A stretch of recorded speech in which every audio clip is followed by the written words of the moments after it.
Hi guys, welcome back to my channel. I'm of course the Motorcycle Rescuer, and this is Motorcycle Rescuer.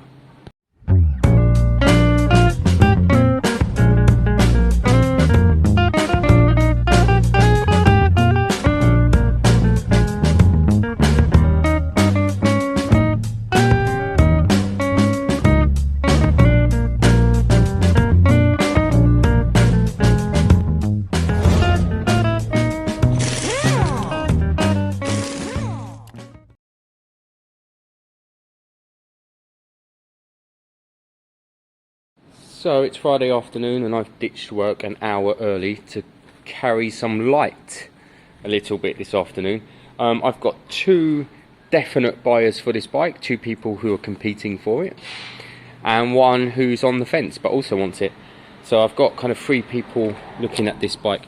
Now I've got some parts ordered from Germany. I've got a new original Speedo because the old one hanging down there, when I twisted the wires it caught, but when I didn't, it didn't. So I'm hoping there's a wiring issue and not a clock issue there. I got, this one's interesting, I'll cut that open for you in a minute, but basically it is an original hose to connect the carb and air box. I like my fix, I think it looks cool, I think there's a customness about it, but the original is original, and that's kind of, I have a bit of a funny thing about that. I like originality with certain bikes, and these Gileras, they're just going up and up in value. So original airbox tube, let's make sure that's actually what was sent. There you go, spot on, that's an original airbox tube for DNA. It looks a bit short, but I believe that is the part. And then this is something very rare that I just don't do enough of, is a specific set for the DNA, a bolt set. And the reason I don't do that is because they're bloody expensive for what you're getting. I mean, I have plenty nuts and bolts here at my garage, so I don't really feel the need to buy these sets. But on this one I'm short a few, so I thought I'll buy a nice blue contrasting set so that we can get this bike looking, you know, at its best really. I said on my Facebook page this morning that if I had the time and the energy and the weather, I'd be painting this frame because it doesn't take that long, but I just haven't. This is the original paint, it's okay. The panels cover most of it, so there's not a huge issue there. And all the footrests and stuff can be customized, but they just don't need to be. It's there, it's fine, it's doing its job. So the first thing I need to do, you can see when I've got my stand under this front wheel, that I can spin this wheel. If I jack it up a little bit, I can spin it. So I want to connect up the new Speedo, get it connected on down here, and then I want to spin the wheel and check that we're actually running with the Speedo working. So quick Speedo change. The old one can stay in place-ish for now, or I'll just pull it out the way. And my hope is that the new cable solves that issue. Done and dusted. That's a very common issue with these bikes, Speedo cables go. And finding the original parts, not only are they pricey, but they're fairly hard to find. So new Speedo's on, spacers in, it's nipped up. Here's the cable running up here and connected into there. Obviously it's not done properly. New Speedo on. Now I should spin this wheel and it should read something. 2, 3, 1. Let me go a bit faster. 7, 5, 4, 3. Lovely. A little bit faster than that. Let's see if we can get some real traction on here. Wow. 9, 8, 7, 6, 5. So basically solved. That's brilliant news. That's saved me a lot of time and effort trying to find a new Speedo meter system at the top, the actual digital system. That's great. So let me kind of nip this and tuck it in for now, pull off all of the tape, and we'll get to the putting on the front brake, and then we'll get to putting some of the fairings back on. My aim will be to get this an MOT tomorrow. That'll be the aim. I'm going to pull out the front fairing. It's basically in black at the back. It's nothing special, but it works. It will do the job. So what's next? Brakes on. That's next. So guys, I'm here now, just repiecing together the front panel. I'm not happy with the front panel. I went for the textured look. It's definitely got the textured look, but it's not smooth enough. I mean, I'm not happy with it. But it is what it is, really. The blue bolts look nice. The clock will be held in properly, if anyone was fussed about that. Sand it down, paint it blue, or you know, do whatever you want with it, really. Again, I haven't got the weather anymore. I work outside, so I can only do so much before I need to turn this over. What I wanted to do was speckle some blue in there, which I still can. I can still speckle some blue in there, which will kind of contrast it a little bit. But this is it. This is how it's going to be. So I'm just putting all that back together. I'll chuck it all back onto there. Start peeling away all of these, all the tape and stuff. And if we're lucky tonight, I'll get the original air tube on and fitted. And I'll get the panel work back on and fitted. I want to do a second pre-MOT test once this is back on, so that we can see what we're working with. So there you go, head units on, but more importantly secure with a working speedo. Again, I don't like the black, but it's gonna have to do. Middle fairings on next, or the new rubber for the carb. I'll probably have a go at that actually, to get that all nipped up and secure. I mean, I like this stuff, but let's go original for kind of longevity, really. So let me chuck that on. Okay, so front cable's routed properly, front lights on, rear new hose is on and seated and settled. That's good news. That should be much happier like that. What's next? Front fairings. Now the seat, I haven't yet worked out how to lock the seat. These seats are well known for their locking mechanisms failing, basically.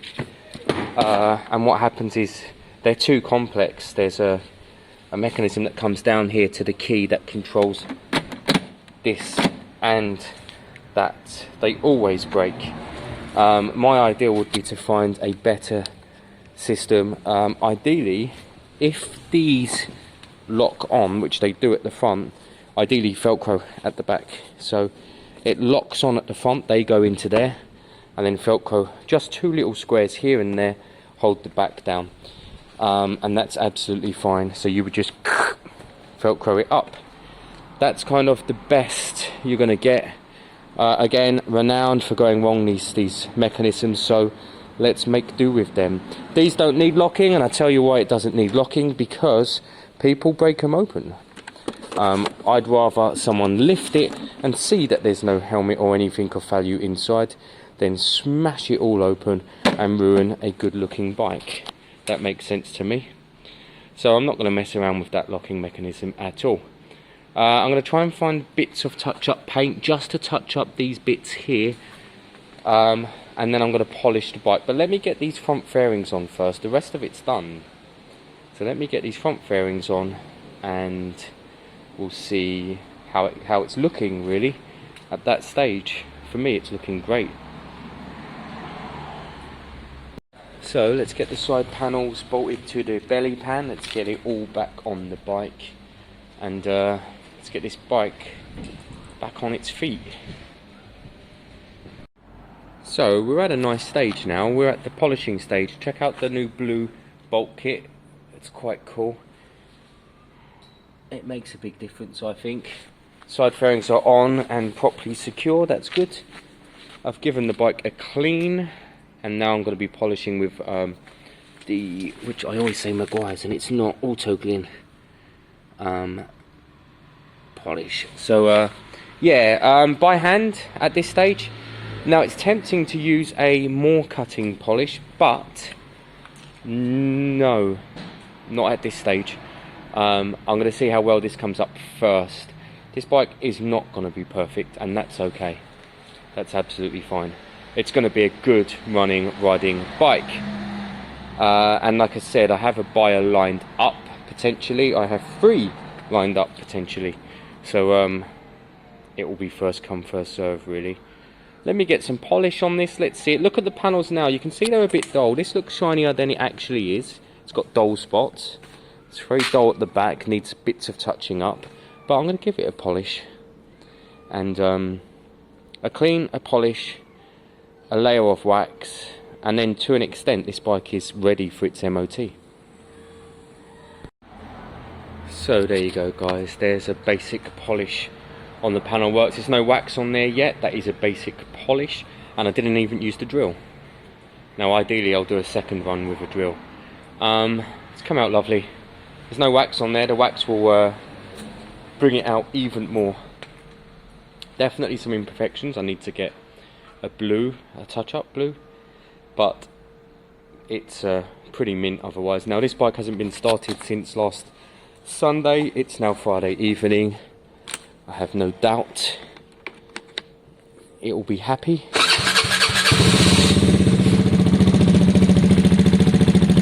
Not a doubt at all. Great bike, great upgraded carb. Cooling system's working, it's returning, I can see that. Runs, rides, brakes, will pass MOT tomorrow. I may even ride it there to prove a point to myself and everyone out there that it's rideable. So there it is guys, that's the final product.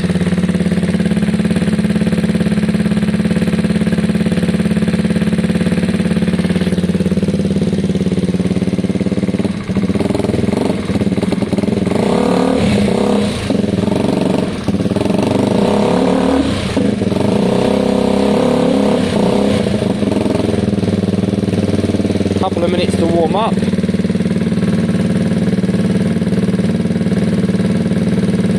And it's looking great.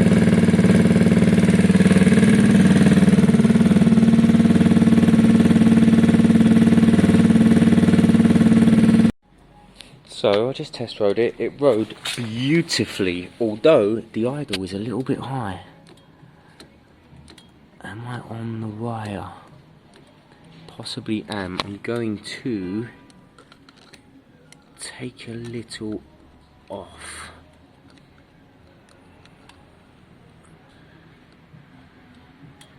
Right, is that still on the way? See how tight the wire is there, guys? That's the bit we're kind of... See, look, I take up the slack. I think I'm going to give a little bit more. Let's see if it's better. Let's see if it's lower.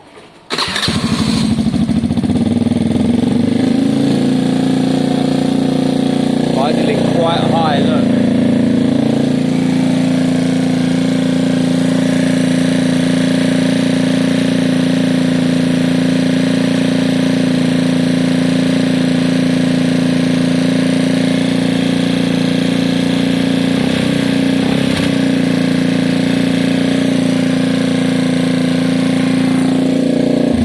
I'm going to lift the idle a bit more. I've lifted it quite high. I feel like it's not... like it's not touching anymore, but it's quite hard to see. Actually no, there's a clear gap in there. Right, can you see?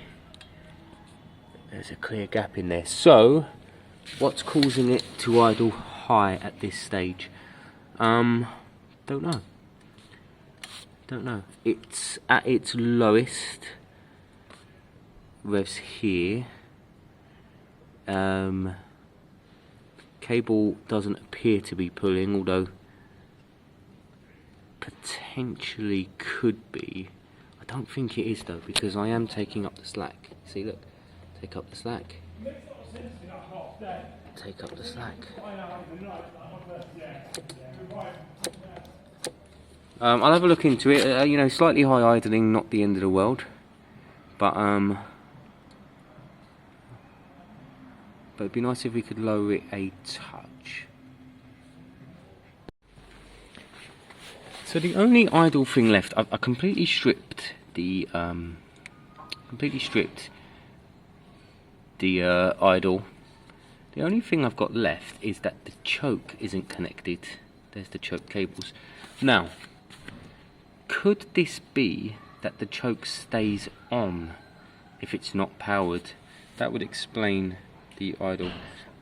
So I'm going to wire up the choke. My assumption is yellow to red, green to black. Don't know. So I will wire up the choke and we'll see if it makes a difference at this stage. Because it's you know, it's idling a bit high. There's no obvious.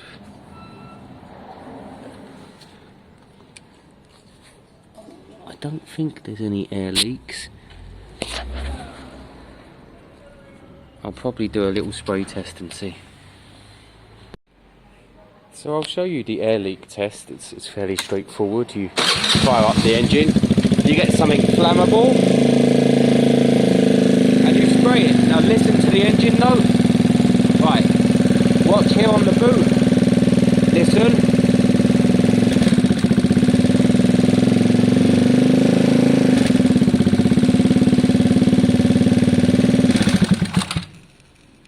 Some sort of air leak on the boot. Okay, at least we know where it's going. What's happening is more air is going in and it's running quite rich. So there's something on that boot, that intake boot there. Now, this carb was a little bit big for that boot, so I did kind of ram it in. But saying that, I did think it was sealed. I'm going to see if I can seal it a little bit more. Give it a second test. See what